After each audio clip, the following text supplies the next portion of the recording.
லைஃப்ல உங்கள யாராவது ரொம்ப கஷ்டப்படுத்தியிருந்தாலோ, அல்லது 4 பேர் முன்னாடி உங்கள அவமானப்படுத்தியிருந்தாலோ, நம்ம மனசுல ஒரு தாட் வரும். ஒரு நாள் இல்ல ஒரு நாள் நான் உன்ன பழிக்கு பழி வாங்குறேன்டா அப்படின்னு. என்னை எப்படி நீ அவமானப்படுத்தின, என்னை எப்படி வலிய குடுத்தியோ, அதே வலிய உனக்கு நான் திருப்பி குடுக்குறேன் அப்படின்னு நம்ம மனசுக்குள்ள ஒரு தாட் வரும். ஆனா, அதே மனசு ஒரு சிலர் நம்மள ரொம்ப சந்தோஷப்படுத்தியிருப்பாங்க. ஒரு சிலர் 4 பேர் முன்னாடி நம்மள ரொம்ப பெருமையா பேசியிருப்பாங்க.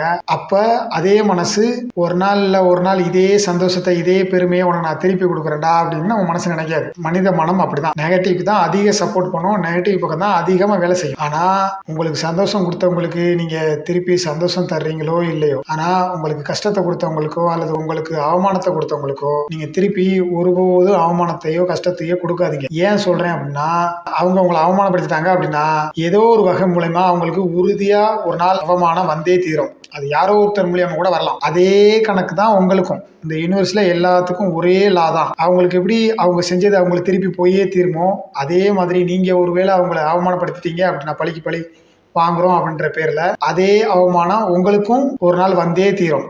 அதனால என்ன பழி வாங்கணும்னு நான் அப்படியே விட்டுற முடியுமா அப்படிங்கிற கொஸ்டின்லாம் கேட்காம, உங்களை ஹர்ட் பண்ணிட்டாங்களோ, பழி வாங்கிட்டாலோ, நீங்க அவங்கள விட்டு விலகி உங்க வேலையை பார்த்துட்டு போயிருங்க. எதுக்கு அப்படி சொல்றேன்னா, மறுபடியும் நீங்க அவங்கள பழி வாங்குறங்கிற பேர்ல ஏதோ ஒண்ண பண்ணி, மறுபடியும் நீங்களே அந்த சாக்கடைக்குள்ள போய் விழுந்துடாதீங்க. உங்களை நீங்க காப்பாத்திக்கங்க அப்படின்னு தான் சொல்றேன். பழி வாங்குறன்ற பேர்ல நம்மளுக்கு நாமளே சூனியம் வச்சுக்க கூடாது.